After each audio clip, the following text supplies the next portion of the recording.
2023년 12월 18일 월요일 하나님께서 우리에게 주시는 말씀은 잠언 26장 13절에서 28절까지의 말씀입니다. 게으른 자는 길에 사자가 있다 거리에 사자가 있다 하느니라.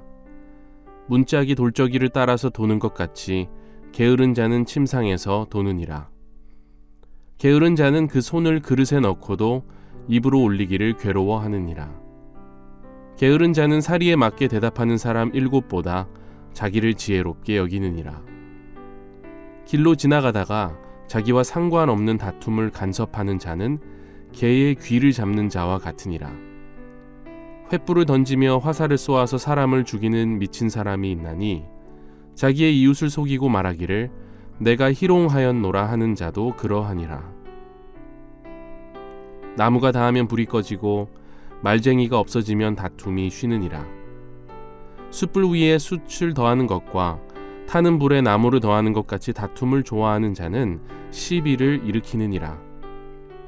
남의 말하기를 좋아하는 자의 말은 별식과 같아서 뱃속 깊은 데로 내려가느니라.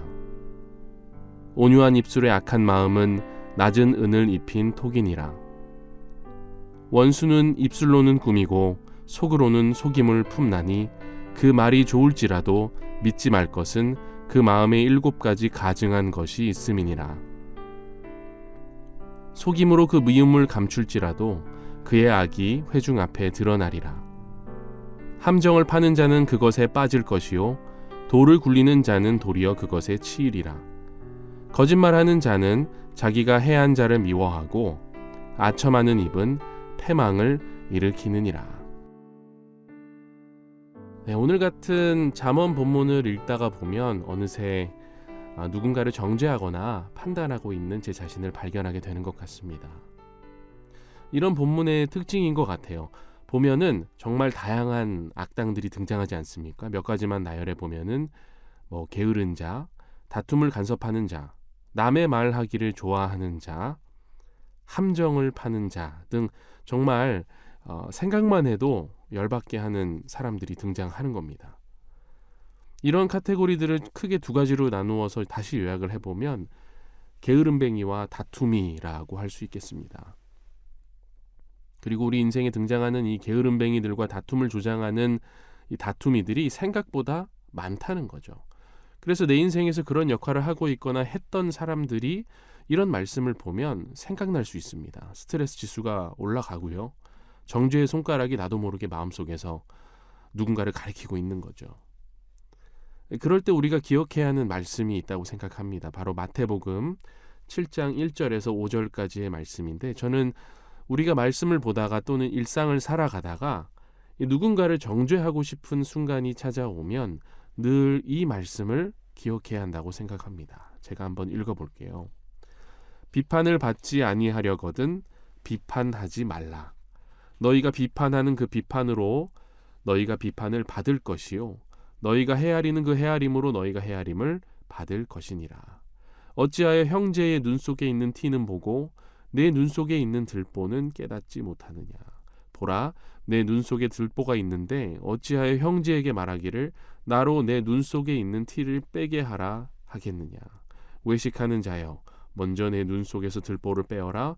그 후에야 밝히 보고 형제의 눈 속에서 티를 빼리라. 무슨 말씀입니까? 이 다른 사람에게 손가락질하기 전에 먼저 스스로를 돌아보라는 거죠. 다른 사람 판단할 시간에 나의 눈 속에 있는 들보를 빼라는 겁니다. 바울도 비슷한 얘기를 하죠. 로마서 2장 1절에서 유사한 말씀을 주고 있습니다. 그러므로 남을 판단하는 사람아, 누구를 막론하고 내가 핑계하지 못할 것은 남을 판단하는 것으로 내가 너를 정죄함이니 판단하는 내가 같은 일을 행함이니라. 특별히 바울의 이 말씀은 그 유대인들이 범하는 잘못이 이중적인 성격을 띠고 있음을 보여줍니다. 즉 그들이 이방인들과 똑같은 잘못을 범하고 있으면서도 뻔뻔스럽게 다른 사람의 잘못을 신랄하게 정죄하는 양면성을 갖고 있다는 거죠. 곧 보고 있지만 보지 못하는 자요, 스스로 완전한 척하지만 또 다른 사람의 눈에는 그들도 한없이 부족한 존재들일 뿐임을 시사하는 구절이라 할 수 있겠습니다. 그러니 우리는 오늘 이 잠언의 말씀을 보면서 누가 게으르고 누가 다툼을 일으키는지 주변을 둘러보기보다는 내 마음속에 좀처럼 미동도 안 하는 게으른 존재가 있지는 않은지, 내 마음속에 괜히 누군가에게 시비를 걸거나 골탕을 먹이려고 하는 다투미가 존재하지는 않는지 나 자신을 먼저 돌아봐야겠습니다. 크게 이렇게 두 가지 주제를 좀 볼 건데, 먼저 게으름에 대해서는 오늘 잠언이 어떻게 얘기하고 있습니까? 게으른 자들의 특징을 너무 잘 묘사하고 있죠. 첫째, 귀찮은 것에 대해서는 일단은 핑곗거리를 만듭니다. 길에 사자가 있는지 없는지도 모르면서 사자가 길에 있기 때문에 나가지 않겠다고 하는 거예요. 뭐 그렇게 말하고 집에서 할 걸 잘하고 또 나름 잘 쉬면은 그 의미가 있을 테지만 그것도 아닙니다. 집에서는 어떻게 합니까? 침상에서 돈다고 나옵니다. 이게 뭘까요? 침상에서 자는 것도 아니고 쉬는 것도 아니고 낑낑거리면서 계속 이리저리 뒹굴거리는 모습입니다. 이건 하루를 보람되게 보내고 집에 와서 잘 쉬는 모습이 아니라 에너지는 넘치지만 해야 할 일을 하기 싫어서 그냥 뒹굴고 있는, 정말 그야말로 한심한 모습을 묘사하는 거죠. 근데 거기서 멈추지 않고 15절에는 더 한심한 모습이 나옵니다. 밥을 뜨려고 숟가락을 밥그릇에 넣었다가 그걸 들어 올리는 게 귀찮아서 하기 싫다는 생각을 하면서 멍 때리는 그런 모습이 나와요. 이 한술 한술이 너무 힘겨운 겁니다. 우리가 삼시세끼를 먹는 이유는 하루를 열심히 살기 위함인데 먹어도 그저 게으르게 뒹굴거리기만 하니 밥 먹는 것 자체가 감사하지도 않고 오히려 괴로운 상태까지 간 걸 말합니다. 근데 다음에 더 큰 문제가 나오죠. 16절에 이렇게 나와요. 게으른 자는 사리에 맞게 대답하는 사람 7보다 자기를 지혜롭게 여기느니라. 이 사리에 맞게 대답하는 사람은 바른 판단에 근거한 의견을 제시하는 사람을 말하는데, 이런 사람이 7명이나 있다고 하죠. 이건 완전수를 뜻합니다. 곧 다수의 완벽하고 지혜로운 의견이 이 게으른 사람 앞에 그래도 있다는 거예요. 이건 정말 다행이죠. 비록 게으르지만 누군가는 바른 말을 해주는 사람이 그래도 있다는 겁니다. 하지만 게으른 자는 몸을 움직이는 것만 귀찮은 게 아니라 생각하는 것조차 싫어하기 때문에 참된 지혜를 얻을 수 있는 기회를 놓칩니다. 그리고 심지어 자기의 생각이 더 지혜롭다고 여긴다. 이것이 충격적인 거죠. 자, 그렇다면 이런 게으름을 우리는 어떻게 극복할 수 있을까? 제일 바람직한 건 정신을 차리고 부지런한 사람의 곁에서 보고 배우는 겁니다. 성실하게 사는 사람의 모습을 지켜보고 거기서 지혜를 얻는 거예요. 그런 사람이 주변에 없습니까? 성경에는 잠언에 또 이런 말씀도 나옵니다. 잠언 6장 6절, 게으른 자여 개미에게 가서 그가 하는 것을 보고 지혜를 얻으라.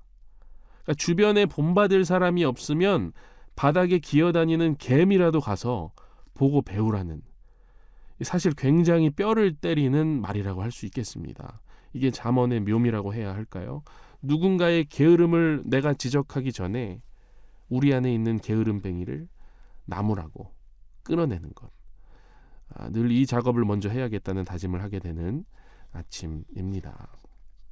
다음으로 두 번째, 다투고자 하는 마음이라고 나오죠. 이 다투미가 있는 겁니다. 이런 마음이 올라올 때 잘 다스려야겠죠. 특별히 본문 17절을 보면 좀 흥미로운 묘사가 나오는데, 현대인의 성경 버전으로 다시 한번 제가 읽어보겠습니다. 길을 지나가다가 자기와 상관없는 싸움에 끼어드는 것은 개의 귀를 잡아당기는 것처럼 어리석은 짓이다. 그러니까 여기서 끼어든다는 표현은 길을 지나가다가 우연히 목격하게 된 싸움이 있는데 그걸 보고서는 피해가는 게 아니라 그 당사자들보다 더 흥분하고 격분해서 그 싸움에 끼어드는 어떠한 행위를 묘사하고 있는 겁니다. 이게 이제 개의 귀를 잡는다고 나와 있는데, 고대 사회에서 개라고 하면은 오늘날처럼 가정에서 길들여진 반려견을 얘기하는 게 아닙니다. 들개나 여우같이 들에서 멋대로 자란 동물을 말하는 거기 때문에 사납기가 짝이 없겠죠. 따라서 이런 특성을 갖고 있는 개의 귀를 잡는다는 건 뭡니까? 물리기로 작정하고 손을 내민다는 거예요. 그러니까 손가락이 사라지거나 큰 상처를 입기를 자초하는 걸 의미합니다. 다툼의 현장을 좋아하고 자꾸 다툼을 어딜 가나 만들고 때로는 그 다툼에 휘말리는 걸 즐기는 사람이 얼마나 위험한지 알려주는 구절입니다. 중요한 건 마태복음 5장 9절의 말씀같이 그리스도인이라면 다툼이나 분쟁을 그치게 하는 화평의 평화의 사도가 되어야 마땅한데 그런 분쟁에 개입할 수밖에 없는 상황일 때 흥분하거나 격노한 상태에서 개입하면 안 된다는 거죠. 그러면 이 다툼은 어떻게 다스릴까? 20절이 우리에게 지혜를 제공합니다. 나무가 닿으면 불이 꺼지고 말쟁이가 없어지면 다툼이 쉬느니라. 화가 날 때 말을 하면 더 화가 나는 경우를 경험해 보셨을 겁니다. 말하는 사람의 그 입의 숫자가 많아질수록 난장판이 됩니다. 그런 상황에서는 오히려 잠시 자리를 피하거나 내 입술 하나라도 잠시 쉬어주는 것이 여러모로 도움이 되는 거죠. 말쟁이를 상대하기 위해 나도 말쟁이가 되는 것 같이 어리석은 게 없기 때문입니다. 다툼에 일조하지 않고 그런 모습을 지적하기 전에 먼저 내가 그런 말쟁이는 아닌지, 내 안에 그렇게 다툼을 좋아하고 조장하는 모습은 없는지 우리가 이 아침 주님 주신 말씀을 토대로 돌아볼 수 있으면 좋겠습니다. 오늘은 두 가지를 살폈습니다. 이것이 우리가 오늘 하루를 살아가는데 도움이 되기를 기도합니다. 우리 마음 가운데 어슬렁거리며 삶을 피폐하게 만드는 게으름뱅이와 다투미가 힘을 쓰지 못하도록 그것을 늘 경계하며 기도하는 우리가 되기를 원합니다. 더 나아가 묵묵히 사랑하고 또 부지런히 일손을 돕는 그리스도의 향기를 품은 자들이 우리가 되기를 주님의 이름으로 축복합니다. 기도하겠습니다. 사랑의 하나님 아버지, 오늘도 귀한 하루를 허락하시고 우리로 하여금 주님을 사랑하고 우리에게 주어진 이웃을 사랑할 기회를 또 하루 허락하시니 감사드립니다. 사랑하고 복음을 전하는 일을 게을리하지 않도록 도와주시고 다툼과 분쟁의 현장은 멀리하고 화합과 섬김의 현장은 가까이 하는 우리가 되도록 인도하여 주옵소서. 사랑의 주님, 주님의 몸된 교회를 생각하며 기도합니다. 오늘 주신 말씀과 같이 우리가 교회의 지체된 자로서 누군가의 게으름을 지적하기 이전에 각자 자기 안에 버티고 있는 게으름뱅이를 나무라고 끊어내는 일에 열심을 내도록 도와주시고 더불어 다툼과 분쟁은 잠재우고 내가 혹시 그런 일을 조장하는 말쟁이는 아닌지 늘 주의를 기울이도록 영적 섬세함을 허락해 주옵소서. 언제나 교회를 든든히 세워나가는 일에 솔선수범하도록 세우신 주님의 종 위임 목사님을 늘 붙들어 주시고 목사님의 영혼과 육신을 늘 강건케 해주시길 기도합니다. 그 리더십을 통해 우리 교회가 따뜻한 교회, 능력 있는 교회, 실천하는 교회, 순종하는 교회, 사랑하는 교회 되게 하옵소서. 또 함께 동역하는 부교역자분들 그리고 교회의 리더십과 재직분들 그리고 직원분들 또한 한마음 한뜻으로 맡겨주신 사역 잘 감당하도록 인도하여 주옵소서. 더 나아가 주님, 우리의 이웃들을 위해 기도합니다.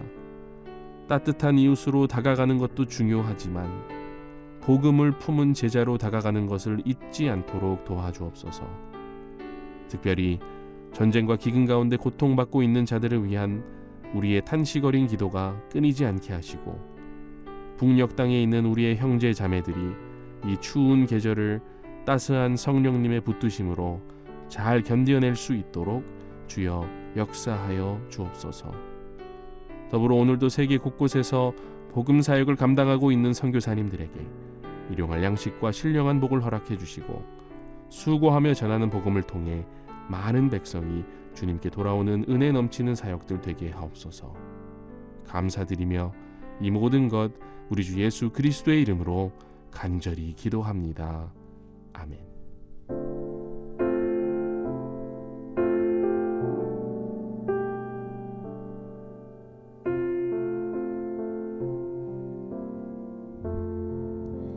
주님은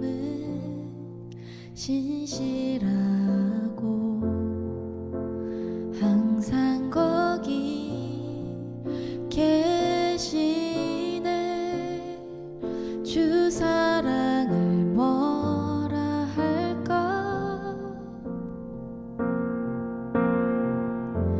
주 사랑